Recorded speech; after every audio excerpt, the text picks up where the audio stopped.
This was going to be a transition to sort of Web3, which is, maybe to your point, Bitcoin's not the answer, and it's things like stable coins. Like it feels actually let's do any coin. Yeah. I don't, Dudas coin, Weinberg coin, whatever the coin is, it almost is irrelevant to me in a sense. Those sound like real shit coins to me, by the way. They sound terrible. Well, the Weinberg coin, the Weinberg coin is the shittiest of the shit coins, and it doesn't work Friday to Saturday night either. But no, like, so I live in Iran. I'm like middle to lower middle class, probably, right? Where like I have to really work, because if I'm in the upper middle class, I probably have ties to the regime. But so I'm in middle to lower middle class. First of all, I don't have any savings, right? Because most of the people in these countries, part of the reason they suffer is because they have no money and they have no savings. So this is exclusively for like a subset of relatives or friends or whomever who are sending me money. Now, here's the challenge for me, I think. I tend to live kind of like paycheck to paycheck inside of this country, right? That's part of why I need this money. The reason you see people in the United States send family members money is not so they can just hold it. It's so they can use it. Because most of these folks actually need the money. They need to buy groceries. They need to buy a house. They have to pay for gasoline. They have to pay for pretty much all of their like daily activities. But now you're saying, I'm going to send you this money in this alternative Weinberg coin, but I can't actually move it into local fiat or use it where I live, because that transition isn't possible for a variety of reasons, including the government being able to come in and just seize it. So with stablecoin, it is becoming easier to do that, though. So walk me through that. So I get a stablecoin payment from my friend in America. Yeah, it's $25. Yep, dollar denominated stablecoin. Yep. And then there's brokers in many of these local economies. Right.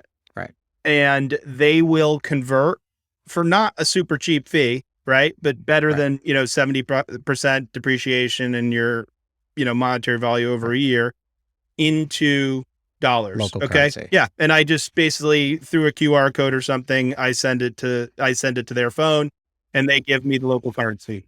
I get actual local currency. You get local currency. I can spend local. Yeah. And it's not cheap today. It's not efficient. It's underground. Right. And there are these underground markets. It's not scaled. You just described Western Union, by the way. That is Western Union. No. It's peer-to-peer Western Union. It doesn't require the centralized, like Western Union can't operate in these places. So the point is you have to accept. Well, that's actually not true, by the way. Like Western Union does operate in plenty of places through third-party brokers. By the way, Western Union has a market cap of $7 billion. Total, I know. Like, dude, as a company. I partnered with them at the companies I've worked at. My point is that the markets move from Western Union, getting a license and having, specific pricing to an actual real market where there are people who can do this independently. So I keep going back to this, like, how does it actually work, right? Like I send it in a stable coin, that I understand.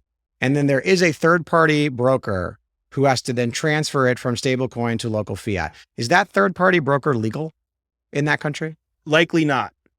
Likely not. Okay. So we've now only enabled this use case through an illegal third-party broker who can turn my stable coin into local fiat. Yeah. So by the way, to believe that cryptocurrency will succeed at scale, you have to believe that things that are illegal in certain places are not immoral, and that some things that are illegal in certain places should and will, exist. Like that's just a fact.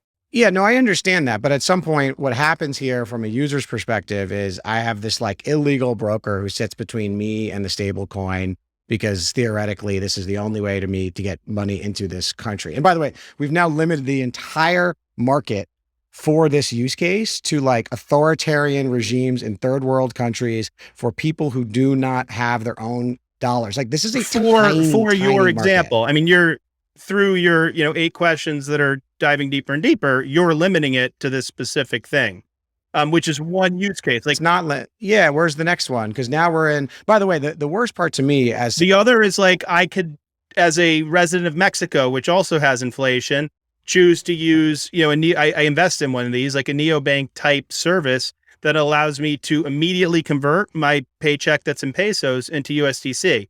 Again, we had moved from Bitcoin to stablecoin. Now we were on Bitcoin earlier. My point is, by the way, I can send money to someone in Mexico today without any sort of Bitcoin middleman coin I'm via not talking about a Bitcoin. wire. I'm talking about stable coin that I could send to a wallet. Any stable coin, so it doesn't fluctuate in value. I'm just assuming it doesn't fluctuate in value.